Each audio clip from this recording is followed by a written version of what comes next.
English మాట్లాడాలి అంటే confident చాలా ముఖ్యం. ఎంత కాన్ఫిడెంట్‌గా మనం మాట్లాడితే అంత ఈజీగా మనం ఇంగ్లీష్‌ని నేర్చుకోవచ్చనమాట. ఏదో గ్రామరే రావాలి, అదే తెలియాలి, సెంటెన్స్ పర్ఫెక్ట్‌గా మాట్లాడాలనేది కాదు. మాట్లాడుతూ కాన్ఫిడెంట్‌గా మనం మాట్లాడుతూ ఉంటే ఆటోమేటిక్‌గా మనం ఇంగ్లీష్‌ని ఈజీగా మాట్లాడగలం అండ్ ఈజీగా కాన్ఫిడెంట్‌ని బిల్డ్ చేసుకోగలం. So stay tune to the video.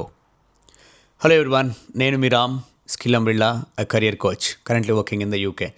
ఈ వీడియోలో మనం ఇంగ్లీష్ అంటే చాలామందికి భయం అని నాతో చాలామంది రీచ్ అవుట్ అయ్యారు ఈ మధ్య. ఎలా మాట్లాడాలన్నా కొంచెం హెల్ప్ చేయండి అని. సో దాని గురించి మనం మాట్లాడుకుందాం. ఈ వీడియో చూసిన తర్వాత మీరు ఇంగ్లీష్ చాలా కాన్ఫిడెంట్గా మాట్లాడగలం అనే కాన్ఫిడెంట్ని మీరు గెయిన్ చేసుకోవచ్చు. సో స్టే ట్యూన్, వీడియోని చివరి వరకు చూడండి. చాలా ఇన్ఫర్మేషన్ ఉంది వీడియోలో. మనలో చాలామంది ఇంగ్లీషు అనగానే అమ్మో అని చాలా భయపడిపోతూ ఉంటారు. Particularly rural students. ఎందుకంటే మ్యాక్సిమం చాలామంది మనం లోకల్ మీడియంలో చదువుతూ ఉంటాం కాబట్టి ఎప్పుడైతే టౌన్స్కి వెళ్తామో లేదంటే హైయర్ ఇంజనీరింగ్ కాలేజ్కి వెళ్తామో అక్కడికి వెళ్ళిన తర్వాత టౌన్లో ఉన్న వాళ్ళు ఇంగ్లీష్ మీడియం బ్యాక్గ్రౌండ్ ఉన్న వాళ్ళు అందరూ వచ్చిన తర్వాత ఇంకా ఎక్కువ భయపడిపోతాం అనమాట. దానివల్ల మాట్లాడడం చాలా తగ్గిస్తాం. వాళ్ళు ఏమనుకుంటారో, వాళ్ళు చూసి నవ్వుతారేమో, వాళ్ళు మనల్ని ఎలా ట్రీట్ చేస్తారేమోనని. సో ఈ ఒక్క చిన్న భయం మనల్ని సంవత్సరాల వరకు వెనక్కి నెట్టేస్తుంది అనమాట. గుర్తుపెట్టుకోండి, ఇంగ్లీష్ అంటే పర్ఫెక్ట్గా గ్రామర్ మాట్లాడడం కాదు, కాన్ఫిడెంట్గా మాట్లాడగలగడం. నీ ప్రాపర్ బాడీ స్టైల్ మెయింటైన్ చేసి బేసిక్ ఇంగ్లీష్ మాట్లాడినా చాలు. అదే హై లెవెల్ ఇంగ్లీష్ మాట్లాడి నీ బాడీ లాంగ్వేజ్ సరిగ్గా లేకపోయినా, కాన్ఫిడెంట్గా లేకపోయినా యూజ్ లేదు. సో గుర్తుపెట్టుకోండి, ఇంగ్లీష్ అంటే ఒక గ్రామరే కాదు, కాన్ఫిడెంట్గా మాట్లాడగలగడం. ఈ వీడియోలో కొన్ని చాలా సింపుల్ టిప్స్ మనం మాట్లాడదాం. ఇవన్నీ నేర్చుకున్న తర్వాత మనం ఈజీగా ఎలాగా కన్వర్జేషన్ బిల్డ్ చేయొచ్చు, ఎవరితో అయినా ఎలాగ మాట్లాడొచ్చు అనే ధైర్యాన్ని మనకు కలిగిస్తుంది అనమాట. ఫస్ట్ది, స్లో డౌన్ యువర్ స్పీచ్. మనం ఎప్పుడైనా చాలామంది ఏమనుకుంటాం, ఇంగ్లీష్ పర్ఫెక్ట్గా స్పీడ్గా మాట్లాడితేనే బాగుంటుంది, చాలా బాగొచ్చు అనుకుంటాం. It's never guys. అలాగే ఎవ్వరూ అనుకోరు. స్లోగా మాట్లాడినా పర్ఫెక్ట్గా మాట్లాడగలిగితే చాలు. Forgot about grammar mistakes. A mistakes వద్దు, మీకు వచ్చిన దాన్ని స్లోగా మాట్లాడండి. అంతేగాని కంగారు పడకుండా స్పీడ్గా మనం మాట్లాడాల్సిన ఎటువంటి అవసరం లేదు. స్లోగా మాట్లాడండి, స్లోగా స్టార్ట్ చేయండి. వాళ్ళు ఏం మాట్లాడుతున్నారో అర్థం చేసుకోండి. దాని తగ్గట్టుగా చిన్న చిన్న వర్డ్స్లోనే మనం రిప్లై ఇవ్వండి. అంతేగాని కంగారు పడుకుంటా ఓవర్ స్పీడ్గా మనం మాట్లాడాల్సిన పని అవసరం లేదు. ఎందుకంటే మనం స్పీడ్గా మాట్లాడితే చాలా మిస్టేక్స్ వస్తాయి అందులో.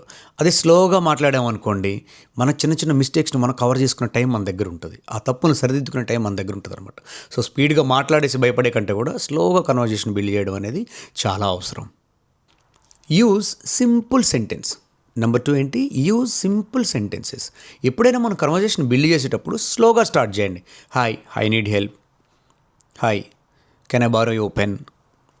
Hi, how are you doing. Simple సెంటెన్స్తో స్టార్ట్ చేయండి. గుర్తుపెట్టుకొని, మనం పుట్టినప్పుడు మన పేరెంట్స్ మనతో తెలుగు కానీ అసలు ఏ లాంగ్వేజ్ మాట్లాడతా లేరనుకోండి, మన పెద్ద అయిందాక, మనకు 3-4 ఇయర్స్ ఏజ్ వచ్చిందాక మనకు ఆ తెలుగు కూడా రాదు. సో ఇంగ్లీష్ కూడా అంతే. ఎప్పుడైతే మన పేరెంట్స్ చిన్నగా నేర్పిస్తూ ఉంటారో మాటలు, అత్త, అమ్మ, మామ, తాత అని, అలాగనే ఇంగ్లీష్ కూడా అంతే. స్లోగా చిన్నగా మాట్లాడగలిగితే మనం ఈజీగా నేర్చుకోగలం అనమాట. స్పీడ్గా చాలా పర్ఫెక్ట్గా మాట్లాడాల్సిన అవసరం లేదు. చిన్న సెంటెన్స్ని రోజు మనం బిల్డ్ చేసుకుంటూ ఉంటే అవి చాలా యూస్ఫుల్ అవుతాయి మనకి. కన్వర్జేషన్ బిల్డ్ చేసినప్పుడు మనకు ఉపయోగపడతాయి అనమాట. ఓకే, స్లోగా మనం మొదలు పెట్టాలి, స్లోగా మాట్లాడాలి. మనకి స్పీడ్గా మాట్లాడడం కాదు, స్లోగా జాగ్రత్తగా మాట్లాడడం, స్లోగా పర్ఫెక్ట్గా సింపుల్ గ్రామర్తో మాట్లాడగలగటం మనకి ఎంతో అవసరం. సో గుర్తుపెట్టుకోండి గాయస్, మీరు చూడొచ్చు కంట్రీస్లో ఉన్న ప్రైమ్ మినిస్టర్స్ అయినా ఎవరైనా మాట్లాడేటప్పుడు స్లో అండ్ పాస్, చాలా స్లోగా ఒక మాట మాట్లాడి అందరికి వెళ్ళి చూసి మళ్ళీ ఇంకొక మాట మాట్లాడి స్లోగా మొదలు పెడతా ఉంటారనమాట. ఎందుకంటే ఎదుటి వాళ్ళకి అర్థం చేసుకోవడానికి టైం ఇవ్వడానికి.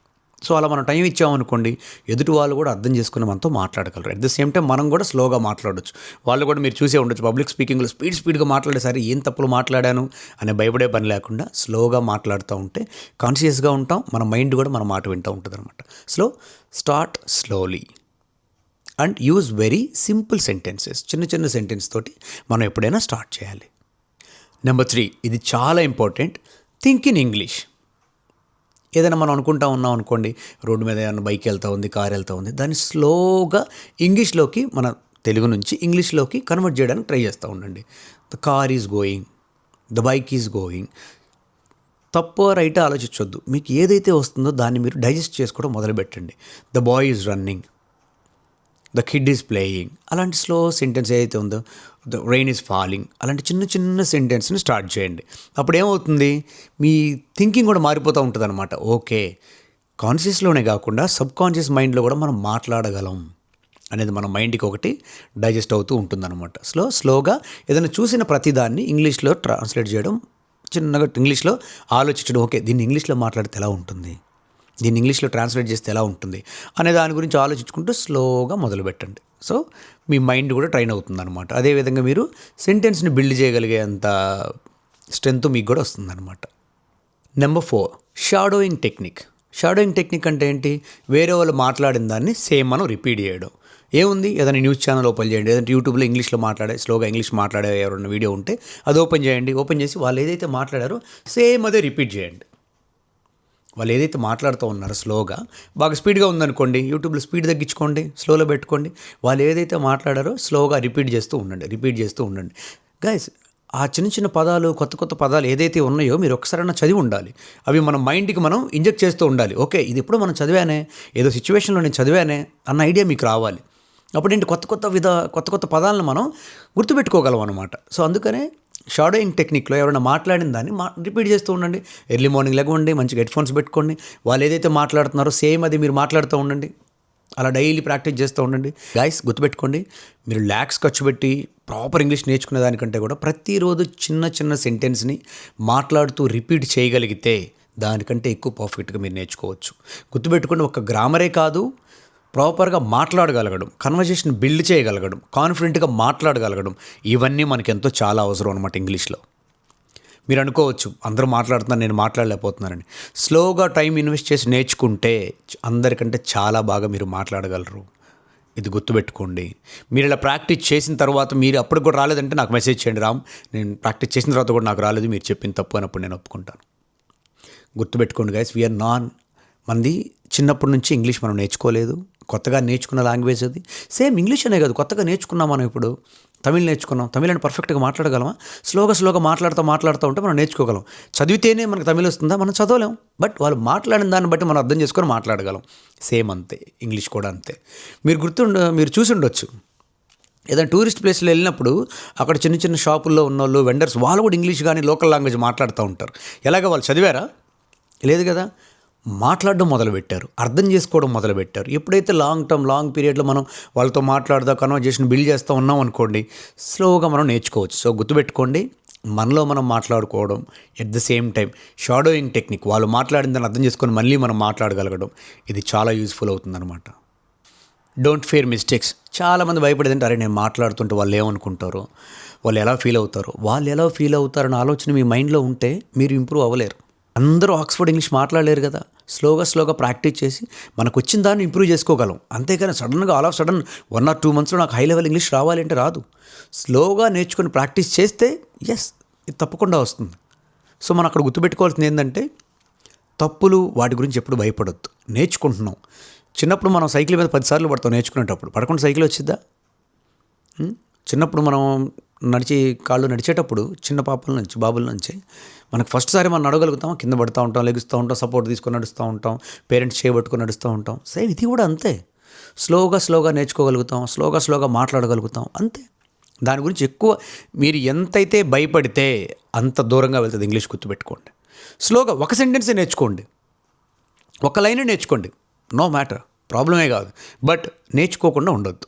స్లోగా మాట్లాడండి. ఈవెన్ మేము తెలుగు మీడియం నుంచి వచ్చిన వాళ్ళమే, కాకపోతే ఏంటంటే అప్పటి నుంచి బాగా ఇంట్రెస్ట్గా ఇంగ్లీష్ మూవీస్ చూడడం, వాటి నుంచి చూడడం, ఒక న్యూస్ పేపర్లో నుంచి ఒక సెంటెన్స్ రాసుకోవడం, స్లోగా రిపీట్ చేయడం. ఇమాజిన్, ట్రస్ట్ గైస్, నేనైతే మ్యాక్సిమం మిర్రర్ టెక్నిక్కే వాడేవాడిని. అద్దంలో చూసుకొని మాట్లాడుతూ ఉండేవాడిని. ఆ వచ్చిన ఇంగ్లీష్ని మాట్లాడడానికి ట్రై చేస్తూ ఉండేవాడిని.